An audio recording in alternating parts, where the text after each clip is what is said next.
அனைவருக்கும் வணக்கம். சுப மாரிமுத்து திருப்பூர்லேருந்து இந்த பதிவு உங்களுக்காக. இன்னைக்கு அஸ்த நட்சத்திரத்தை பற்றி இன்னைக்கு ஒரு சூட்சமத்தை இன்னைக்கு உங்களுக்கு நான் சொல்லிக் கொடுக்க போகிறேன். அஸ்த நட்சத்திரம் என்றால் என்ன? அஸ்த நட்சத்திரம் யாருடைய நட்சத்திரம்? அஸ்த நட்சத்திரம் சந்திர திசையில் பிறப்பாங்க. தாயுடைய கருவறையில் இருந்து ஆதி அந்த பரமநாளிகை தாய் மாதா கர்ப்பத்தில் சென்றது போக நின்றது இருப்பு. அஸ்த நட்சத்திரத்துக்கு சந்திர மகாதிசை 10 வருஷத்துல இருப்பு 5 வருஷம் 6 மாதம் 10 நாள் இவங்களுக்கு ஏதோ ஒன்றுல இருப்பாங்க. அப்போ இந்த சந்திரன் திசை, இந்த அஸ்த நட்சத்திரத்தில் ஒருவர் பிறந்தால் சந்திரன் திசையில் தான் அவங்க பிறப்பாங்க. அவங்களும் வாழ்க்கையில் நிறைய கஷ்டத்தை எல்லாம் தாண்டி தாண்டி தாண்டி தாண்டி எத்தனையோ பிரச்சனைகளை தாண்டி அவங்க வாழ்ந்து கொண்டிருப்பாங்க. அவங்களுக்கு போகாத கோயில் இல்லை, கும்பிடாத சாமி இல்லை, எண்ணாத பணம் இல்லை, எல்லாத்தையும் தாண்டி எத்தனையோ மனக்கவலைகள் எல்லாம் வெளியில் சொல்லாமல் வச்சுக்கிட்டே வாழக்கூடிய நட்சத்திரம் அஸ்தமே. இந்த அஸ்தம்னா உடுக்க 2 பக்கம் அடி வாங்குதா அப்படின்னா பாருங்க. ஒரு பக்கம் அடிச்சுட்டு இருப்பாங்க, ஏமாந்து வேகமாக அடிச்சுட்டாங்கன்னா உடஞ்சி போயிடும். மறுபடியும் கவரை போட்டு இங்கே கட்டிட்டு இந்த பக்கம் திருப்பி அடிப்பாங்க.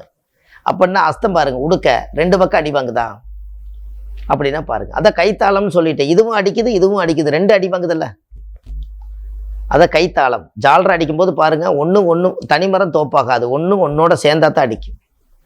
அப்போ இந்த அஸ்த நட்சத்திரக்காரர்களுக்கு மட்டும் வாழ்க்கையில் எல்லா விஷயத்தையுமே கடந்து இடம் விட்டு இடம் மாறி போய் தான் அவங்க வாழ்க்கையில் முன்னுக்கு வருவாங்க. பிறந்த இடத்துல அவங்க இருந்தால் வாழ்க்கையில் முன்னேற மாட்டாங்க.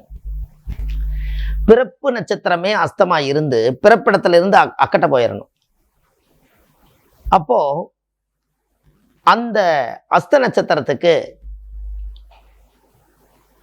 வாழ்க்கையில் இனிமேலாவது அவங்க நல்லா இருக்கணும் அப்படின்னா எந்த நட்சத்திரக்காரர்களை பிடித்தால் அவங்களுடைய வாழ்க்கை முன்னேற்றத்துக்கு போகும் அப்படின்னு இந்த பதிவில் நீங்கள் கொடுக்க போகிறேன். அப்போ உங்களுடைய வாழ்க்கையில் எத்தனையோ கஷ்டங்களையும் துன்பங்களையும் துயரங்களையும் எல்லாத்தையும் நீங்கள் தாண்டி இன்னைக்கு ஒரு நல்ல நிலைமையில் வர்றதுக்கு அவங்களுக்கு 40 வயசுக்கு மேலே, 42 வயசு 45 வயசுக்கு மேலே தான் அஸ்த நட்சத்திரக்காரர்களுக்கு நிம்மதியாக வரும். அது வரைக்கும் எல்லா கஷ்டத்தையும் அவங்ககிட்ட கேட்டு பாருங்கள், முக்காடு போட்டு அழுவாங்க. அவங்களுடைய நடைகள் எல்லாம் குறைச்சு கொஞ்சம் அமைதியாக இருந்து அவங்க வாழ்க்கையில் நல்லா இருக்கணும். அப்போ இந்த அஸ்த நட்சத்திரக்காரர்களுக்கு எந்த நட்சத்திரக்கார பிடிச்சா நல்லா இருக்குன்னு தெரியுமா? கேட்ட நட்சத்திரத்தில் பிறந்திருக்கிறவங்க தான் அனுச நட்சத்திரம், அதாவது அஸ்த நட்சத்திரக்காரர்களுக்கு யோகம். அஸ்த நட்சத்திரத்தில் பிறந்திருக்கிறவங்களுக்கு கேட்ட நட்சத்திரம். அந்த கேட்ட நட்சத்திரத்தில் யார் பிறந்துக்கிறாங்களோ அவங்கள இவங்க பக்கபலமாக தொழிலையாக இருக்கட்டும், வீட்டு வேலையாக இருக்கட்டும், அவங்களுடைய பர்சனல் வேலையாக இருக்கட்டும், எல்லாத்துக்குமே கேட்ட நட்சத்திரக்காரை பக்கத்தில் வச்சுட்டால் அவங்களுடைய வாழ்க்கை பிரமாதமாக இருக்கும். இந்த கேட்ட நட்சத்திரம் கேட்டை கோட்டையாளுன்னு சொன்னாங்களே, என்னது கேட்டைனா காம்பவுண்டு செவரு. அது கோட்டைன்னா கோட்டை தாண்டக்கூடாதுங்கிறதுக்காக அது வச்சது தான். அதை கேட்டை என்பது கோட்டை. கேட்டை கோட்டை பிடிக்குமா? முதல்ல கோட்டை பிடிக்கணும்னா காம்பவுண்டை தாண்டினா தானே. அதனால கேட்டை என்பது காம்பவுண்டு சுவர். அந்த அஸ்த நட்சத்திரக்கார வீட்டில் பாருங்க, எப்பவுமே காம்பவுண்டு சுவர் முதல் வேலையை அதை கட்டிடுவாங்க. கட்டி 4 பக்கம் அடைச்சிருவாங்க. அது அஸ்தம், ஏன்னா அது கேட்டை தான், அது கேட்டில் நிற்கி. அப்போ இந்த அஸ்த நட்சத்திரத்தில் ஒரு பிறந்திருக்கிறவங்களுக்கு கேட்ட நட்சத்திரக்காரருடைய யோகம் கிடைத்து விட்டால் அவங்களுக்கு தெய்வ அனுகூலமான நட்சத்திரம் அல்லவா. எங்கே போனாலும் தெய்வம் கூட போய் தெய்வமே எல்லா வேலையும் செய்யும்.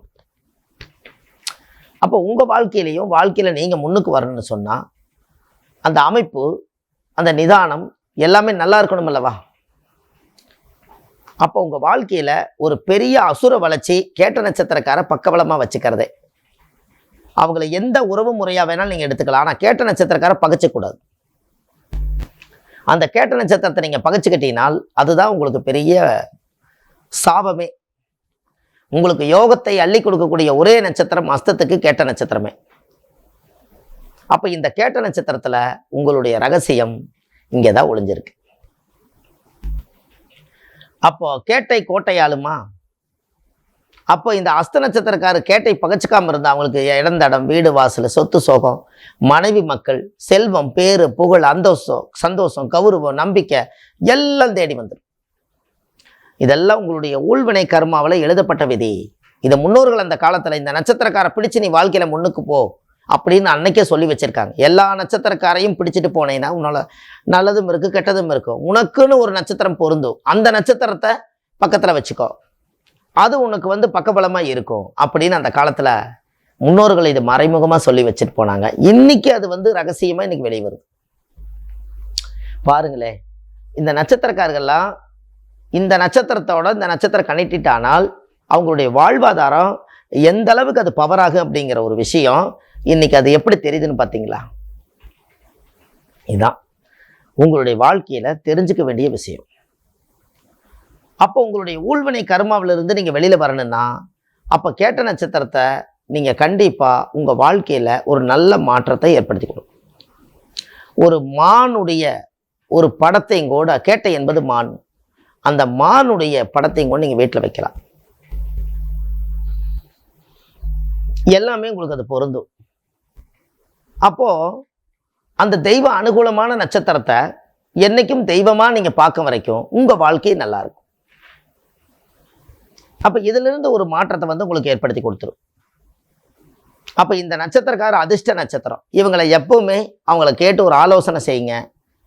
ஒரு ஆலோசனை எதுவாக இருந்தாலும் கொடுங்க. உங்க வாழ்க்கையில ஒரு நல்ல நல்ல மாற்றங்களா ஏற்படும். இது எல்லாம் உங்களை சார்ந்த விஷயமே. இதுல இருந்து நீங்க எதுலையும் வெளியே வர வேண்டாம். எல்லாமே உங்களுக்குள்ளேயே அந்த சக்தி இருக்குது.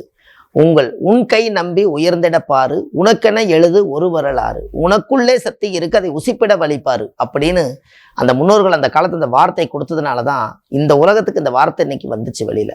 அப்ப நம்ம கையை நம்பித்தான் வாழணும். அதனால தான் அஸ்தம் என்பது கைத்தாளன்னு சொன்னாங்க. ஒரு ஜார்ல அடிச்சாவது உன்னுடைய வாழ்க்கையில ஒரு ஓசை வெளியே கொண்டு வா, உன் திறமை வெளியே கொண்டு வான்னு சொன்னாங்க. இது எல்லாமே ஒரு அமைப்பு தான். அதனால அஸ்த நட்சத்திரம் உங்க வாழ்க்கையில ஒரு முழுமையான நட்சத்திரம். சந்திரன் திசையில பிறக்கும் போதே தாயுடி திசையில பிறந்து இந்த உலகத்துக்கு வந்தவங்க அவங்க. அதனால தாய்கிட்ட நீண்ட காலம் அவங்க வாழ முடியாது.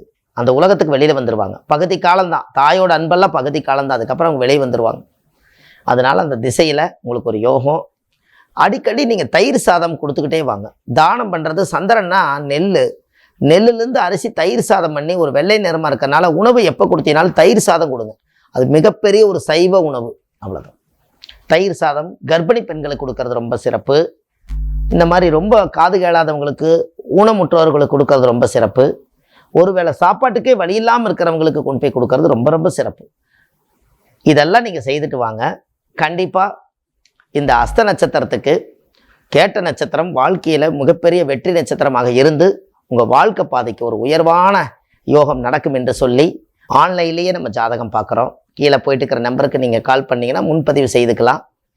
அதுக்கப்புறம் நீங்கள் ஜாதகத்தை அனுப்பிச்சு வச்சிங்கன்னா இதெல்லாம் கண்டுபிடிச்சி உங்களுக்கு என்னென்ன நட்சத்திரங்கள் எல்லாம் பொருந்தும், நீங்கள் எப்படி வாழணும், உங்கள் ஜாதகத்தினுடைய பூர்வ ஜென்மத்தினுடைய கர்மா என்ன, நீங்கள் எதற்காக இந்த உலகத்தில் பிறந்தீங்க, எதை அடைய போகிறீங்க, எது இழக்க போகிறீங்க, இனிமேல் அதை தக்க வச்சுக்கிறதுக்கு என்ன வழி, இந்த ஜாதகத்தை ஒன்றி வாழ்ந்து இந்த காலத்தை நம்ம எப்போ இந்த பூமியில் முடிக்க போகிறோம், அது வரைக்கும் ஆன்லைன்லேயே உங்களுக்கு ஜாதகம் பார்த்து சொல்கிறோம். இந்த பதிவெல்லாம் கேட்டு அடுத்த பதிவில் உங்களை நான் சந்திக்கிறேன் என்று சொல்லி உங்களிடமிருந்து விடைபெறுகிறேன். அன்பான சுப மாரிமுத்து. நன்றி, வணக்கம்.